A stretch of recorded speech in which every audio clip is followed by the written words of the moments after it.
नमस्कार संतों, मेरे कबीर दर्शन चैनल पर आपका स्वागत है। दोस्तों, आज मैं बात करूंगा कि मीराबाई ने तुलसीदास कबीर को छोड़ के रविदास को गुरु क्यों बनाया।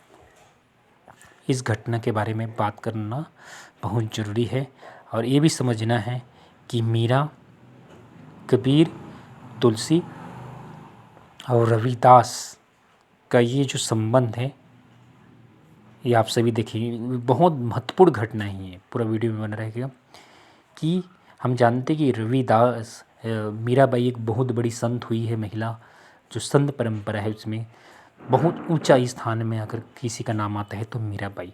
और कहते हैं कि मीराबाई कृष्ण की दीवानी थी। दोस्तों, ये पुनः सत्य नहीं है कि कोई कहते हैं कि जो मीराबाई थी वो केवल जिंदगी भर कृष्ण की भक्ति की, ऐसा नहीं है। शुरू में वो कृष्ण की भक्ति की थी, मूर्ति के पीछे पड़ी थी। बाद में वो रविदास जी को गुरु बनाई। और मैं बता दूं, रविदास एक निर्गुण संत थे। निर्गुण यानी वो मूर्ति पूजा के विरोधी थे। कौन? क्योंकि निर्गुण संप्रदाय का जो संत होता है वो किसी मूर्ति को नहीं पूजता। तो जब ये स्वतः साबित होता है कि अगर मीराबाई ने रविदास जी को गुरु बनाई तो मीराबाई को मूर्ति छोड़ना पड़ा था, अर्थात जीवन भर उसने कृष्ण की भक्ति नहीं किया। ये गलत अवधारणा है, कुछ लोगों ने गलत अवधारणा बनाया गया है अपनी स्वार्थ के लिए और इसको जोरों से प्रचार किया गया है। इतना तो आप जानते हैं कि उसका गुरु रविदास था और रविदास एक निर्गुण संत थे। निर्गुण संत मूर्ति पूजा नहीं करते, तो ये स्वतः सिद्ध होता है। क्योंकि कबीर, मीराबाई ने अन्य कहा है कि बड़े वो वस्तु मलक दी मेरे सदगुरु ने, कृपा कर अपनायो, पायो जी मैंने राम रतन धन पायो, वस्तु मलक दी मेरे सदगुरु, कृपा कर अपनायो। अब देखो वहाँ पर आप ही को, तो अगर वो कृष्ण की भक्ति थी तो यहाँ पर राम नाम की बात क्यों कहा उसने? पायो जी मैंने राम रतन धन पायो, यह बात तो कृष्ण रतन धन, कृष्ण रतन धन तो नहीं कहा, यहाँ पर राम रतन धन कहा। अर्थात उसने जो, क्योंकि उस समय जो राम उसने कहा है वो दशरथ राम के लिए नहीं कहा है मीराबाई ने। वो राम रतन यानी जो रविदास जी का राम था। रविदास जी का राम कौन था? वही जो कबीर का राम था। निर्गुण राम जफूरे भाई, अविगत की गति लिखी नहीं। जो कबीर जी का राम था, कबीर जी का राम जो अविनाशी राम था, जो निर्गुण राम था, जो निराकार राम था, वही रविदास जी का राम था। और उसी राम को मीराबाई ने रविदास जी से लिया था। और इसी को फिर मीराबाई ने कहा कि पायो जी मैंने राम रतन धन पायो, वस्तु अमोलक दी मेरे सदगुरु, वस्तु अमोलक है वो, दी मेरे सदगुरु, कृपा कर अपनायो। तो यहाँ पर उसने अपने गुरु सदगुरु का महिमा गाया है। समझ में आया? तो ये जो कहते हैं कि मीराबाई कृष्ण दीवानी, ये पूर्णतः सत्य नहीं है। ये उन लोगों का स्वार्थपण है जो अपने वर्चस्व को कायम रखना चाहते थे। ब्राह्मण लोगों का खेल था ये, कि जोरों शोर से प्रचार किया गया कि वो कृष्ण दीवानी थी। तो ये है, आज के बाद आपके मन से अवधारणा निकल गया होगा, ऐसा मेरे को लगता है। अब देखेंगे कि उस समय तो कबीर भी थे, तुलसीदास भी था, तो मीरा ने रविदास जी को ही क्यों चुना? इसका एक वृत्तांत मैं क्रमशः दे रहा हूँ। तो सबसे पहले मीराबाई, जो कि एक हिंदू थी और उच्च वर्ग की थी, उच्च वर्ग की, तो सबसे पहले उसके मन में वही आया, कौन?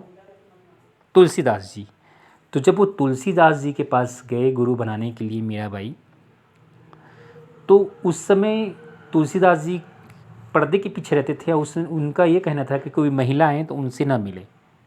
तो जैसे मीराबाई वहाँ गए, उसके आश्रम में गए, उसके शिष्यों ने कहा कि तुलसीदास जी किसी महिला से नहीं मिलते। और वो जब जिद करके वो उसके पास जाती है मीराबाई, तो पर्दे के पीछे से तुलसीदास जी कहते हैं कि मैं किसी महिला को शिष्य नहीं बनाता। तो वहाँ से भड़क जाती है मीराबाई। वो कहती है कि आप मेरे को शिष्य बनाओ या मत बनाओ, लेकिन आप खुद गुरु के लायक नहीं हैं जो एक पुरुष और महिला में भेद करते हैं। ऐसे वो वहाँ से भड़क के चली जाती है। अब दूसरा चरण में वो जाती है कबीर के पास। तो कबीर उस समय आश्रम में नहीं मिलते हैं, उस समय उसकी बेटी कमाली मिलती है, कमाली। और मैं बता दूं, कमाली, मैंने एक वीडियो लाया है कि कमाली का गुरु कबीर नहीं था, रविदास जी था। तो जैसे ही आती है मीराबाई, कमाली को कहती है कि मैं आपके पिता कबीर से मिलना चाहता हूँ, मैं उनको गुरु बनाना चाहता हूँ। तो स्वाभाविक बात है कि पिता से बड़ा गुरु होता है, तो स्वतः ही उनके मन में ख्याल आया होगा कि नहीं, मैं अपने गुरु का महिमा बताऊं। तो कबीर ने अपने पिता को नाम को नहीं बताकर उसने कहा कि आप मेरे पिता को गुरु मत बनाओ, मेरे पिताजी से भी एक आगे संत है और वो मेरा भी गुरु है। मीराबाई हैरान हो जाती है, जबकि आपके पिता कबीर खुद एक ज्ञानी पुरुष है और आपने अपने पिता को छोड़कर रविदास जी को गुरु क्यों बनाया। तो सारी वृत्तांत जो सुनाती है कि मैंने उसको गुरु क्यों बनाया, एक पीछे कहानी है। तो वो सब, इसके लिए मैंने वीडियो ला दिया है, आप वीडियो देख सकते हैं। उसमें मैंने बताया है कि कमाली ने रविदास को गुरु क्यों चुना। इसके लिए मेरे इस चैनल पर आपको वीडियो मिल जाएगा, आप उस वीडियो को देख सकते हैं। तो वो वृत्तांत बताती है कि मैंने रविदास जी को गुरु क्यों बनाया, इनके पीछे एक रहस्य है, कारण है। और फिर मीराबाई खुश हो जाती है और फिर वहाँ से मीराबाई रविदास के आश्रम में जाती है और वहाँ जाकर रविदास से वो नाम दीक्षा ले लेती है। तो दोस्तों, इस तरह मीराबाई ने तुलसी नहीं, कबीर नहीं, रविदास जी को गुरु अपना ग्रहण किया। दोस्तों, कैसा लगा वीडियो ज़रूर कमेंट्स में बताइएगा। और इसी तरह वीडियो देखने के लिए मेरे और कबीर से संबंधित कई जानकारियाँ जानने के लिए मेरे कबीर दर्शन चैनल से आप जुड़े रहें। धन्यवाद वीडियो देखने के लिए।